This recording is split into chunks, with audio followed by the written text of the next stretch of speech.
आप सभी को नमस्कार, सुप्रभात। सार्थक government job point YouTube channel आप सभी लोगों का हार्दिक स्वागत करता है। चैनल पर नए हैं, चैनल को सब्सक्राइब करके वीडियो को लाइक कर दीजिए, शेयर कर दीजिए, बेल आइकन दबा कर रख लीजिए ताकि आपको नोटिफिकेशन मिल जाए और आप उसे शेयर कर पाएँ। आप सभी लोगों ने कल देखा होगा कि कल हम शाम की वीडियो नहीं डाल पाए थे। उसकी एकमात्र वजह थी कि हम प्रयागराज में थे और आप सभी लोगों के मुद्दों के ही सलूशन ढूंढने की कोशिश कर रहे थे। आज आप सभी लोगों को काफ़ी महत्वपूर्ण अपडेट देनी है। वीडियो में एंड तक जरूर बन रहे और चैनल को शेयर कर दिया करें, ठीक है ना। अधिकाधिक संख्या में विद्यार्थियों को जोड़िए। पहली अपडेट है आप सभी लोगों की उत्तर प्रदेश लोक सेवा आयोग से। उत्तर प्रदेश लोक सेवा आयोग आप सभी लोगों का मार्च, अप्रैल और मई इन सभी महीनों से अपनी लिखित परीक्षाओं को कैंसिल कर चुका है, ठीक है। तो अब इनके पास जो छोटे मोटे 2-4-10 पदों के साक्षात्कार वगैरह के प्रोग्राम रह गए हैं, बस उन्हीं सारी चीज़ों को जो है कंटिन्यू कर रहे हैं, ठीक है। मैं आप सभी लोगों को बता दूं कि इनका जब निर्वाचन आयोग से, क्योंकि इन्होंने निर्वाचन आयोग और शासन को लेटर भेजा है कि भाई हम विज्ञापन, जाहिर सी बात है विज्ञापन जारी करने के लिए भी उसमें समय सीमा बताई गई है कि अगर मान लीजिए 10 अप्रैल से आप सभी लोगों का आवेदन स्टार्ट होने चल रहा है तो 10 अप्रैल को पहले जाहिर सी बात है कि आप लोगों का विज्ञापन भी जारी होगा, है ना। तो विज्ञापन जारी होने की स्थिति में आप लोगों को एडवांटेज मिल सकता है या रूलिंग पार्टी को चुनाव में एडवांटेज मिल सकता है। इन तमाम चीज़ों को भाई नफे नुकसान पे विपक्षी दल भी इस चीज़ को लेकर के जो है ऑब्जेक्शन कर सकते हैं कि अगर इन्हें वैकेंसी जारी करनी थी तो पहले भी कर सकते थे, चुनाव के समय में क्यों कर रहे हैं। तो इन तमाम चीज़ों को ध्यान में रखते हुए इन्होंने निर्वाचन आयोग को लेटर भेजा है और इस पर अनुमति मिलने के बाद ही आप सभी लोगों को मैं बता दूं कि सारा चीज आप लोगों के सामने आने वाला है। कल भी लोक सेवा आयोग में काफी सारी बातों को स्पष्ट किया गया है। आपके एलटी ग्रेड जीएससी प्रवक्ता, खंड शिक्षा अधिकारी, सम्मिलित राज्य कृषि अधीनस्थ सेवा परीक्षा, इन तमाम परीक्षाओं को लेकर के जो स्ट्रेटेजी चल रही है, इनका पूरा परीक्षा कैलेंडर तैयार हो गया है और इसे मंजूरी के लिए प्रेषित किया गया है। आप सभी लोग मैं बता दूं कि इलेक्शन कमीशन से मिलने के अनुमति मिलने के बाद आप लोगों के लिए जो विज्ञापन का इंतजार आप लगभग 5 वर्षों से कर रहे हैं, वो विज्ञापन आप सभी लोगों के सामने होगा। मतलब हमारा उद्देश्य एकदम स्पष्ट है कि आप लोगों को एलटी जीएससी खंड शिक्षा अधिकारी के विज्ञापन यथाशीघ्र देखने के लिए मिलने वाले हैं। बहुत से विद्यार्थी खंड शिक्षा अधिकारी को लेकर के भी चिंतित हो जाते हैं कि आखिर ये विज्ञापन कब तक आएगा। मैं आप सभी लोगों को बता दूं, ये विज्ञापन आप सभी लोगों को मई महीने में ही देखने के लिए मिलेगा, इसके पहले ये विज्ञापन नहीं आएगा, ठीक है।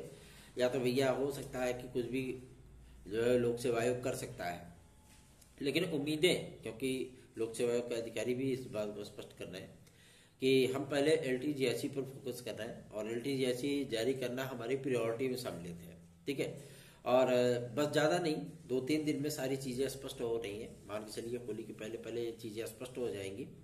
और अभी तो फिलहाल टीईटी का स्ट्रेटजी ना तो गवर्नमेंट की तरफ से आई है और न ही माध्यमिक शिक्षा मंत्रालय ने इस बारे में कुछ भी ऐसा चीज़ें बोली है कि जिसकी वजह से ये लगे कि हाँ एलटी ग्रेड और जीएससी लेक्चरर में भी आप लोगों को टीईटी पास करना होगा, ठीक है। ऐसी परिस्थितियाँ तो फिलहाल नहीं दिख रही हैं और ना ही ऐसा कोई अधिकारी भी ऐसा बयानबाजी कर रहे हैं या अधिकारी भी इस चीज़ को बोल रहे हैं कि बिना टीईटी के हम विज्ञापन नहीं दे सकते। तो अभी आप लोग बेहतरीन तैयारियां करिए, लगे रहिए तैयारियों में। सार्थक government job point YouTube channel के नोट्स आज लेने हैं तो 9721411385 इस व्हाट्सएप नंबर पे आप मैसेज कर सकते हैं। साथ ही साथ एक महत्वपूर्ण अपडेट है आप सभी लोगों के टीजीटी पीजीटी 2016-2021 के विद्यार्थियों को लेकर के। मैं आप सभी लोगों को बता दूं टीजीटी पीजीटी 2016-2021 के संबंध में शिक्षा निदेशालय में भी जिन जिन जिलों में, भाई कुछ जिलों में आप सभी लोगों को पता होगा कि हर जिले में हर कैटेगरी की सीटें नहीं होती हैं, ठीक है ना। कहीं पे ईडब्ल्यूएस है तो कहीं पे जनरल कैटेगरी की सीटें खाली है तो कहीं ओबीसी है, किसी किसी जिले में ओबीसी जनरल दोनों है ना, कहीं पे एससी है। लेकिन देखने वाली बात यह है कि आप सभी लोगों के जो दूरवर्ती जिले हैं, ठीक है ना, जो नेपाल बॉर्डर से सटे हुए जिले हैं या आप अदर जिले की बात कर सकते हैं, ठीक है। तो दूर दराज के जो इलाके हैं आप सभी लोगों को, वहीं पे आप लोगों के लिए जो पद रिक्त हैं, ठीक है। तो कहते नहीं कि नौकरी मिलेगी तो भाई चलो हम जो है कहीं भी जाकर के नौकरी कर लेंगे। ऐसी परिस्थितियां जो है विद्यार्थियों के जीवन में अवश्य ही आएंगी। क्यों? क्योंकि 2016-2021 में जो पद रिक्त हैं, जिसकी अपॉर्चुनिटी आप सभी लोगों को मिलने वाली है, उस अपॉर्चुनिटी में आप लोगों को दूर दराज इलाकों में जाने से भी गुरेज नहीं करना पड़ेगा, ठीक है, आपको जाना ही पड़ेगा। क्योंकि जो बहुत से विद्यार्थी हमसे पूछते हैं भैया क्या लखनऊ में, प्रयागराज में, बनारस में, गाजियाबाद में, नोएडा में क्या जो है पद रिक्त नहीं है? जी नहीं, यहाँ अगर पद रिक्त भी होते हैं तो वो फुलफिल हो जाते हैं, समायोजन, दुनियादारी, इन तमाम चीज़ों को लेकर के, ठीक है। तो यहाँ पे पद तो बिल्कुल भी रिक्त नहीं है, और जो पद रिक्त भी है वो नए अध्याचन के हैं, ठीक है ना। तो नए अध्याचन के पदों को आप सभी लोगों को तो प्रोवाइड नहीं किया जाएगा। क्यों? क्योंकि आप लोगों का विज्ञापन जो है बीत चुका है, पुराना विज्ञापन है, इसलिए वहाँ पे नए पदों को तो आप लोगों को मिलने सरा वो मिलेगा नहीं। लेकिन हाँ, जो पद आप सभी लोगों के लिए रिक्त हैं उन पदों में आप सभी लोगों को पीलीभीत हो गया, अम्बेडकर नगर हो गया, श्रावस्ती हो गया, बहराइच हो गया, गोंडा हो गया, ऐसे जिलों में आप सभी लोगों को जो है, बलरामपुर हो गया, ठीक है ना, ऐसे जिले आप सभी लोगों की प्रायोरिटी में सम्मिलित होने चाहिए और होगा भी। और इसमें आप लोगों को चूजिंग का जो ऑप्शन दिया जाता है वो चीजें भी नहीं मिलेंगी, ठीक है। डायरेक्ट टू डायरेक्ट शिक्षा निदेशालय कहीं भी आपकी जो है वो डायरेक्ट पैनल रिलीज कर सकता है, ठीक है, आपको वहां पे जाना पड़ेगा। फिर तो अगर कोई करना चाहेगा नौकरी तो जाएगा ही, नहीं करना चाहेगा भाई कोई बात ही नहीं है। मान लीजिए कि किसी का सिलेक्शन हो जाता है, जैसे अभी 27 विद्यार्थियों का जब 2021 में सिलेक्शन हुआ था तो उसमें से केवल 16 विद्यार्थियों ने ज्वाइन किया। मैं टीजीटी पीजीटी दोनों की बात कर रहा हूँ, केवल 16 विद्यार्थियों ने ज्वाइन किया, जबकि उनको कोर्ट से एडवांटेज मिला था, हमारी याचिका पर उनको याची लाभ मिला था, लेकिन विद्यार्थियों ने ज्वाइन नहीं किया। अब ज्वाइन नहीं किया तो भाई वो पद चले गए ना। बाद में कुछ विद्यार्थियों ने कहा हम ज्वाइन करना चाहते हैं, तो कैसे कर सकते हैं भाई? जाइए फिर शिक्षा निदेशालय में बात करिए, हम क्या कर सकते हैं उसमें, है ना। तो ऐसी परिस्थितियां आप लोगों के जीवन में आए। हाँ, इतनी चीजें जरूर है, आप लोगों के लिए जो अपॉर्चुनिटी है वो 100% हो चुकी है। जो विद्यार्थी, जो भाई बहन हमारे साथ जुड़ना चाहते हैं, हमारी याचिका में आना चाहते हैं, बिना देरी के आप सभी लोग हमारे साथ जुड़ सकते हैं। 97 टीजीटी पीजीटी 2016-2021 के विद्यार्थी वही केवल इस याचिका में जुड़ सकते हैं। चलिए आगे बढ़ते हैं। अब बात करेंगे एक और महत्वपूर्ण मुद्दे को लेकर के, जो कि संबंधित है आप सभी लोगों का एलटी ग्रेड और जीआईसी प्रवक्ता। इसका जो प्रपोजल भेजा गया था माध्यमिक शिक्षा मंत्रालय को, वहां से अप्रूवल मिल चुका है इनको, ठीक है। और मजे की बात तो यह है कि उसमें टीईटी का उल्लेख नहीं है, ठीक। अर्हता तो पहले ही क्लियर हो गई, सारी चीजें डिक्लेयर हो गई। अब बस निर्वाचन आयोग की देरी है, जैसे यस होगा उधर से वैसे तत्काल आप लोगों का विज्ञापन जारी कर दिया जाएगा। तो आप लोगों को इसमें चिंतित होने की बिल्कुल भी आवश्यकता नहीं है, निश्चिंत रहें, बेफिक्र रहें। चैनल को सब्सक्राइब करके वीडियो को लाइक कर दीजिए। सारी चीजें सकारात्मक चल रही हैं, तो हम सभी लोगों को भी थोड़ा सा, ज्यादा नहीं लेकिन थोड़ा सा आश्वस्त होने की आवश्यकता है। क्यों?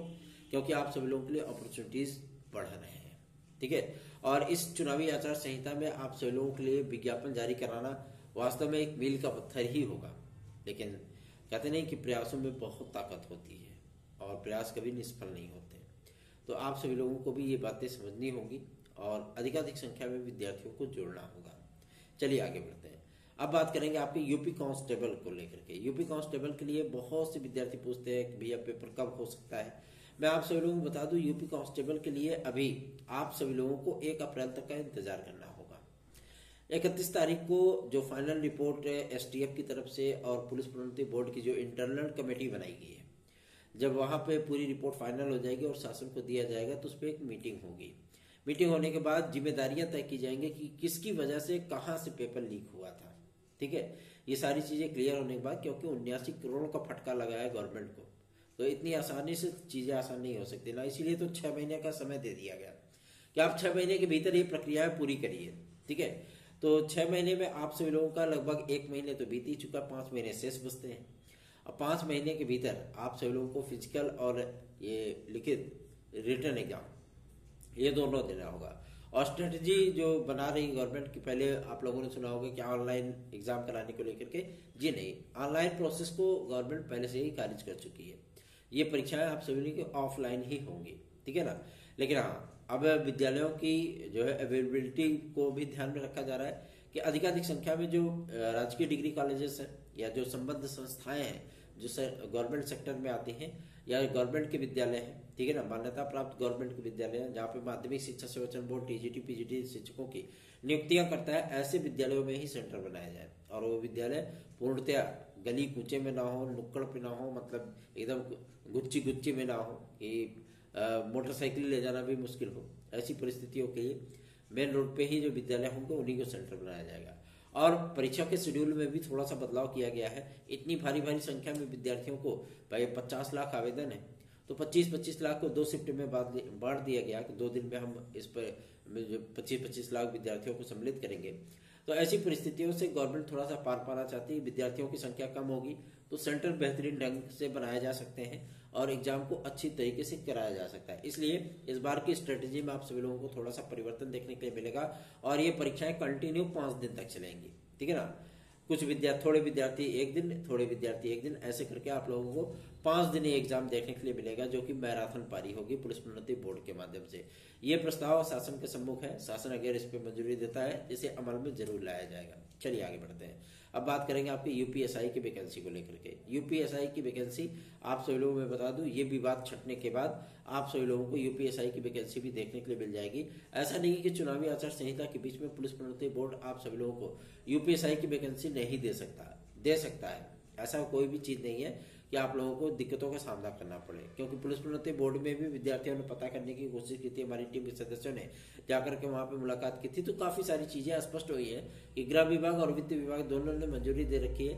थोड़ी सी इंटरनल चीजें, क्योंकि इसमें महानिदेशक महोदय भी सम्मिलित हैं इंटरनल कमेटी में, डीजी स्तर के जो अधिकारी हैं उनको भी सम्मिलित किया गया है। तो फाइनल चीजें होने के बाद आप सभी लोगों को ये विज्ञापन अप्रैल के लास्ट वीक में या मई के प्रथम सप्ताह में देखने के लिए मिल सकता है। आप सभी लोगों को इसमें चिंतित होने की बिल्कुल भी आवश्यकता नहीं है। निश्चिंत रहें, बेफिक्र रहें, सारी चीजें सकारात्मक है। बस सकारात्मक सोच के साथ आप सभी लोगों को आगे बढ़ने की आवश्यकता है। चलिए आगे बढ़ते हैं। अब बात करेंगे आपके प्राथमिक शिक्षक भर्ती को लेकर के। डीएलएड और बीटीसी के विद्यार्थी लगातार हमसे पूछते हैं, भैया हम लोगों का विज्ञापन क्या आ सकता है कि नहीं। देखिए, जो स्ट्रेटेजी इन्होंने बनाई है, मतलब शिक्षा सेवा चयन आयोग ने बनाई है, उन्होंने 22 जुलाई और 27 जुलाई ये 2 परीक्षा तिथियां तय की हैं आपके टीजीटी और पीजीटी के लिए, ठीक है, 22 और 27। अब इस पे जो उन्होंने परीक्षा कैलेंडर बनाना स्टार्ट किया है, मतलब जो प्रस्ताव तैयार किया है कि हम ये परीक्षाएं कराएंगे और इन परीक्षाओं का हम विज्ञापन जारी करेंगे। तो आप सभी लोगों में बता दूं, बहुत जल्दी ही सारी चीजें स्पष्ट होने चल रही है और मान के चलिए कि शनिवार तक सारे के सारे सदस्य आ जाएंगे। परीक्षा नियंत्रक और वित्तीय सचिव भी आ जाएंगे, सचिव महोदय भी आ जाएंगे, चारों उप सचिव भी आ जाएंगे और आप सभी लोगों के महाधिवक्ता, अपर महाधिवक्ता भी आ जाएंगे, मतलब जो आप सभी लोगों के केसेस की सुनवाई करवाएंगे हाईकोर्ट वगैरह में। तो इन अधिकारियों की पूरी फाइनल लिस्ट और आप सभी लोगों के शिक्षा सेवा चयन आयोग का परीक्षा कैलेंडर, इन सारी चीजों पर जो कार्य चल रहा है, इसे बहुत जल्दी ही निर्वाचन आयोग से मंजूरी भी मिल जाएगी और उसके बाद आप सभी लोगों के कार्य वो सुचारू रूप से चल पाएंगे। हर जगह पर हम सभी लोगों को आश्वासन पॉजिटिव ही मिल रहा है, जिसकी वजह से थोड़ा सा उत्साह वर्धन भी हो जाता है, ठीक है ना। जब घर से बाहर निकलेंगे नहीं तो अपडेट मिलेगा कहाँ से। इसलिए हम सभी लोग लगातार प्रयास करते हैं, लगातार प्रयत्न करते हैं कि आप सभी लोगों के लिए बेहतरीन से बेहतरीन परिणाम आप लोगों तक डिलीवर करा सके। सार्थक government job point YouTube channel को सब्सक्राइब करके वीडियो को लाइक कर दिया करें, शेयर जरूर कर दिया करें, अधिकाधिक संख्या में विद्यार्थियों को जोड़िए ताकि हम सभी लोगों का भी मनोबल ऊंचा रह सके। रही बात आपके विज्ञापनों को लेकर के, तो विज्ञापनों के लिए किसी प्रकार की कोई बाधा शेष नहीं है। जो शैक्षिक अर्हता आदि को लेकर के समस्या उत्पन्न हुई थी वो सारी की सारी तब्दील कर दी गई है, चेंज कर दी गई है। अभी थोड़ा सा आप सभी लोगों में बता दूं कि जो आपकी टीजीटी में कंप्यूटर साइंस विषय को सम्मिलित किया गया है, अभी बहुत से विद्यालय ऐसे भी हैं जहां पे कि मतलब जो अपर सचिव माध्यमिक शिक्षा के माध्यम से जो नोटिस जारी की गई थी विद्यालयों को, जिला विद्यालय निरीक्षकों के माध्यम से, कि किन किन विद्यालयों में कंप्यूटर साइंस जो है वो चलाया जाएगा, क्योंकि नया सत्र 1 अप्रैल से स्टार्ट हो रहा है। इसमें एडमिशन भी दिलाना है, विद्यार्थियों को एडमिशन भी लेंगे वो, तो किन किन विद्यालयों में कहाँ कहाँ कंप्यूटर साइंस रखा जाना है, इन पूरी चीजों का डिटेल मौखिक तौर पे नहीं बल्कि लिखित तौर पे उपलब्ध कराने की बात कही गई है। मैं आप सभी लोगों को बता दूं कि तमाम तब्दीलियों के साथ में ही आप सभी लोगों को एलटी ग्रेड में भी शैक्षिक अर्हताओं का तमाम वो बदलाव देखने के लिए मिलेगा। बहुत से विद्यार्थियों को अपॉर्चुनिटी मिलेगी और बहुत से विद्यार्थी नए इसमें सम्मिलित होंगे। तो आप सभी लोग चिंतित बिल्कुल ना हो। सार्थक government job point YouTube channel को अपना स्नेह और आशीर्वाद दीजिए। 97 इस व्हाट्सएप नंबर पे आप हमसे संपर्क करके हमसे जुड़ सकते हैं। अभी बहुत से विद्यार्थी हमारे पास मैसेज किए थे, लेकिन हम मैसेज का रिप्लाई नहीं दे पाए। उसकी वजह थी कि हमारे जीवन में थोड़ी सी व्यस्तता ज्यादा हो गई है, ठीक है ना। आप सभी लोगों के कार्यों के संपादन के लिए, साथ ही साथ विद्यालय में इसमें वार्षिक परीक्षा भी चल रही है उसके लिए भी, और कॉपियों का मूल्यांकन भी चल रहा है इसके लिए भी। तो तमाम वो बाधाएं हम सभी लोग पार करते हैं, उसके बाद भी आप सभी लोगों के लिए कार्य करते हैं। आप सभी लोगों को मैं विनम्रतापूर्वक रिक्वेस्ट करना चाहूँगा कि अधिकाधिक संख्या में वीडियोस को अवश्य ही शेयर किया करें। धन्यवाद। आप सभी का दिन शुभ।